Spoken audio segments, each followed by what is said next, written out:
We had talked about on our coffee walk and talk just what happens when, your self-esteem does go up, when you do take more time to yourself. And you and I, we've been through a lot. We've been friends for a really long time. Mm-hmm. How many years? I don't know. 4 years, 5 years? 4 or 5, somewhere around there. We've seen each other go through a lot of changes. Yeah. And we were just catching up about just where we are now versus where we were then. And we were talking about like the guys that we've dated, and like both of us are, you guys, this is weird. Both of us are, like, I'm married to someone named Michael. You're in a serious relationship with someone named Michael. Our names are both Brittany. We're both Virgos. We also met when we both worked part-time at Lorna Jane, and we were in similar places in our lives. Yep. We also, one time she lived in a place and then moved out, and then I lived in the place. The same room. Not even just the same place, the same room. I think we need to go to an astrologer and have them do our past life energy or something. There's something crazy. I've known all this, but I think hearing it out loud, I'm like, oh my gosh. And then we both did like a story, I don't know, the other day, and she said like walk and talk, and I put walk and talk also, and then I responded, and we were like, this is just like, I just need to know from like an astrologer or some sort of psychic, like what is up with us. Maybe we were twins in a past life or something like that. We should have a psychic weigh in and then bring you back. Okay. We'll get a reading. Maybe, in a past life, there's something going on.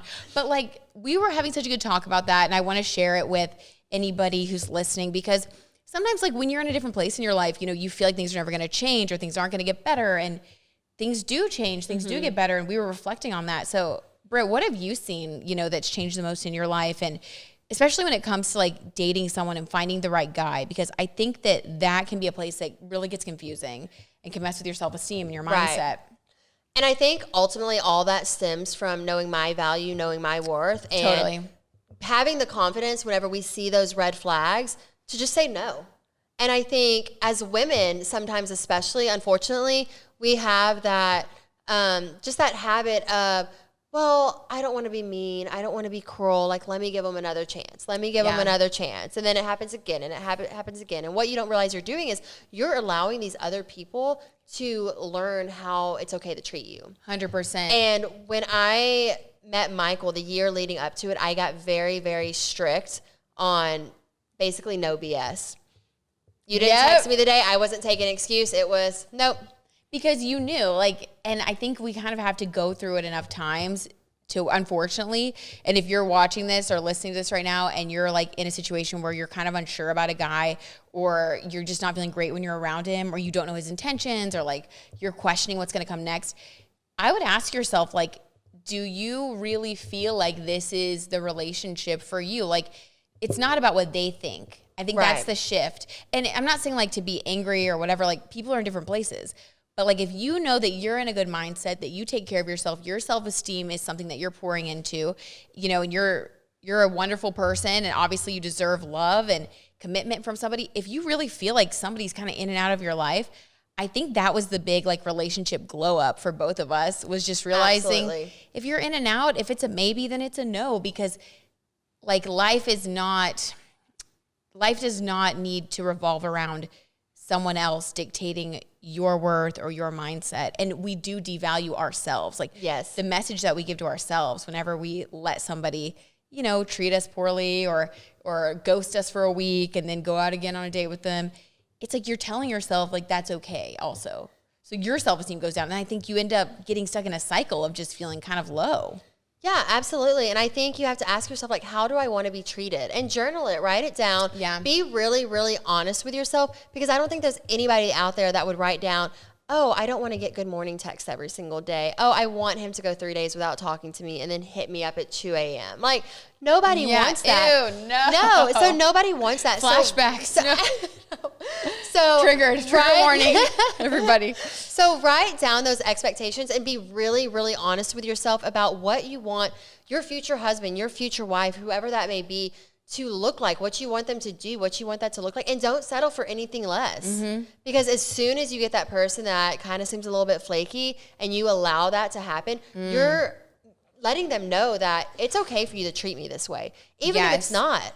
You can't set those expectations and let that person treat you a certain way and then go vent about it to your girlfriends, but then go right back to them and live that life. Right. You need to set those expectations and hold strong to them. And if it's the person for you, then they are going to let you know, oh my gosh, I did not want you to feel that way. I'm so sorry. I'll change. And if they're not, they might throw a fit and get upset. And guess what? That's not the person for you. And that's okay. And that's totally fine. There's someone better on the other side. 100%. And it might take time, right? It will. Good.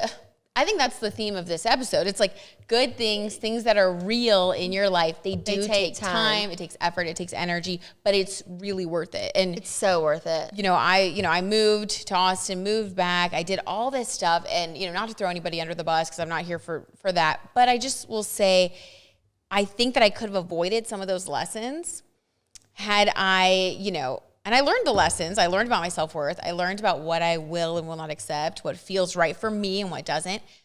But I think it would have been nice to learn it in a different way. I learned it the hard way. And I was just about to say, some of us, this might be a Virgo thing. Some of us just maybe have it's to a learn. Brandy's name Virgo thing. Who knows? Some of us just have to learn things the hard way. Yeah. And I eventually got to the point where I'm like, okay, I've learned it. We learned. We're good. I'm setting those boundaries now, and I'm not going to be going through that again. So we're just trying to save you that time. We just want to, if you are questioning something, if in your gut you feel like you don't know, I cannot tell you how many people I dated where I knew they liked me, things were good, but then they would do sketchy things be kind of in and out, cancel a bunch of dates in a row, just weird things that my gut was telling me this isn't right. This feels icky, and then I would be questioning myself, and it becomes this distraction. I think when you get to the point where it becomes a distraction, when you're having to think so much about their interest level in you, it's just a no. It's a no, and that's okay. And you don't have to feel bad. You don't have to go, all into it. I think men typically think about things a little bit differently than women do, to be honest. I think we take things more to heart. Yeah. And so a lot of times you'll feel bad. You're like, oh, I don't want to break up with him and hurt his feelings. Well, if he's ghosting and doing things like that, he's really not showing you that he's prioritizing you. Right. So you don't really need to feel bad about saying, and it's okay to be quote unquote selfish and put yourself first. We're all only given one life. So we want to make sure that we're being treated how we should be treated day in and day out. And we both talked about this too on our walk and talk, our Michaels. Yeah. Our Michaels. Both of them never made us question whether they were interested in long term, what their intentions were. I've never once had to, even if I'm editing late at night, I was telling Brit, I stayed up till 3 a.m. last night editing a video, and he always wants me to call him when I go to bed if we're not in the same place. And he'll have his ringer on. I never have to wonder, what's he doing? Where is he? It's just, there's no drama. And when that person comes into your life, do you not feel now wow, I would not have wasted my time with 90% of my time. Yeah, exactly. Yeah, and so I'm telling you, set those expectations, know your worth, set those boundaries, and if anybody ever comes up short of those, granted, we all have bad days. We all have days where we're not our best self. So, of course, show people grace and lead with kindness. For sure. But if this is something that is easily just not showing you attention, just not making you a priority, set those boundaries, know your worth, call it. Yeah, and give to yourself. And you can do other things that are going to make you so much happier. We all sometimes feel like we need another person to complete us, but the truth is that you don't. And if someone is more of a distraction, or you're starting to question your worth, or there's a lot of drama, you're crying a lot, you're having to talk to your friends, you're getting people to weigh in. Not worth it. Yeah, it's not worth it, because the years of your life that you spend in that state that you could spend building yourself up, working on your goals, your business, your body, your happiness, your friendships, when that person comes around, you're going to know. You will know. And then you're going to be like, oh, cool. Okay, this was what I wanted. So I don't know. I guess we just were talking about how we wish that we would have been told a lot of these things. We wish that we would have had more hope, I guess, going into it. Yeah. Instead of feeling like, oh, well, I want to give and I want to learn. Instead of trying to force things with people that didn't deserve it. Yes. Instead of trying to force things. So I'm so happy for you. I'm so happy for you. Thanks, girl. So, and tell me some other things. What would be green flags in a guy? Green flags. Somebody that is giving you verbal affirmations on a regular basis. Somebody who's just touching base with you. Somebody who includes you in their plans, in their future. And that can be different levels. That doesn't necessarily mean that they have to be oh, I'm going to marry you one day, right off the bat.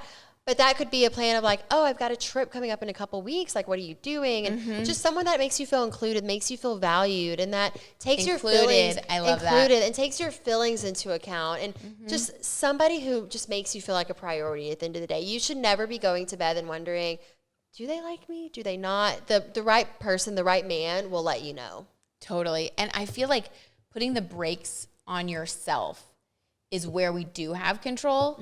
And that's like one of the hardest things to hear and to know. And we've all done it, like no judgment. But I feel like one of the things I wish that I would have told I would tell my younger self is like, don't go all in the beginning. Let people show you who they are. Yeah. Let things unfold. Yeah. And that goes with any relationship, friendship, business partnerships, dating relationships. People are people, no one's perfect. And you've got to see like what your comfort level is. Yeah. So I feel like a lot of the time, the anger and the hurt feelings and things like that, like we can't control all of that. But I wonder if we didn't put people on a pedestal so early on, if we didn't put so much hope and so much stock, into this one partnership or relationship in the very beginning, if that could allow things to unfold in a way that's like smoother and more balanced, and then it's not so much drama on our end either. Yeah, I think allow people to prove themselves to you. At the same way, you're essentially proving yourself to them as well. And for sure. Just like I was saying with fitness earlier, is slow and steady. Anything that takes time to come into your life, you want it to be able to last. So the slower the process, the more trust that you have to earn, the longer it's going to last, in my opinion. And that's not a guarantee by any means, but you're right. If we meet this person, we're like, oh my gosh, like they seem perfect. Like, let me go all in. We don't know them yet. There's so many layers to every single individual that it's okay to take that time and really get to know them and let them get to know you, and really make sure that it's a good partnership that is going to last for a long time. 100%. Well, and Brit, Venus is in Virgo right now, and so is Mars as of today. I talked about that in the Cosmic Cast, if you guys are listening on the podcast. And Virgo energy, I don't know if you know this, is all about self-worth, because Virgos typically have that as a life theme. So it's interesting that you and I are talking about this, and that we both worked on it a lot in our lives, And I feel like you teach and you share in life the things that you have struggled with the most, because that's how you learn about them. And then you can share, what you've learned. It's not like because you're perfect and then you tell everyone like, here's what to do. It's like, we've been there. Like we've been in the trenches. We've made the mistakes, and we've learned like what actually did work in the end. So when you talk about, self-esteem, self-worth, what helped you to gain that self-worth when you were in it, like in the moments when people weren't texting you back, or that kind of stuff was going on where you were starting to get into the drama mode with these people who were not right for you? How did you rebuild, and like, how did you get to a place mentally where you were like, okay, I love myself and I'm going to hold out for what's right? I think taking those moments of being spoken to in ways I didn't like, or being treated in ways I didn't like, and really reflecting on them and taking them in, and like taking the time to say like, I did really not like that. Yeah. It's okay to sit back and reflect on stuff like that, because I think that's what helps us set our boundaries to know like, okay, well, I never want to be treated like that again. So what can I look for that led up to that was happening? Was it they didn't really text me that much, or maybe they spoke to me in ways that I didn't really like. Yeah. Little things that I would be like, oh, well, that's not that big of a deal, so I'll let it slide. Looking back at those little red flags that usually pop up pretty early on, but we sometimes tend to ignore them. So looking back at those red flags and realizing this isn't just a little flag. This is a red flag. I'm calling it. So what would that be? That would be letting people speak to you in a way that you don't appreciate or doesn't make you feel good. That would be somebody not letting you feel like a priority in their lives, or that maybe you're maybe you're more of a hassle, or maybe that we've all felt that from people. Anytime somebody makes you feel like you're not worthy or you're not good enough, even if it's just for a quick moment, realize that, let it be what it is, and let yourself like understand, like, I don't want to feel like that. Yeah. And I think sometimes so many of us are like, oh, it wasn't a big deal, just brush it off, like they won't do it again. But when that happens, make note of it. And maybe it's not going to be a situation where you have to be like, I didn't like that, I'm done.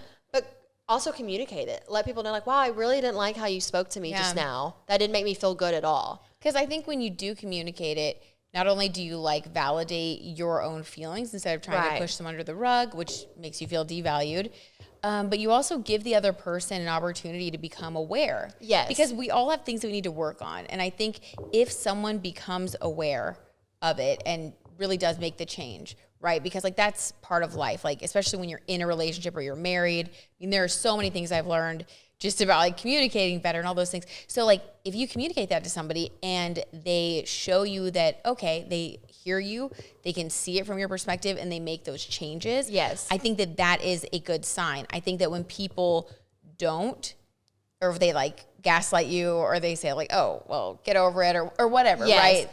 That's when I think you really are like, okay, this is a complete red flag. It's not a yellow flag. It's time to jump out of there because people typically don't get more understanding as relationships go on. I think that people in the beginning are treating you, you know, they're showing up as their best selves. Right.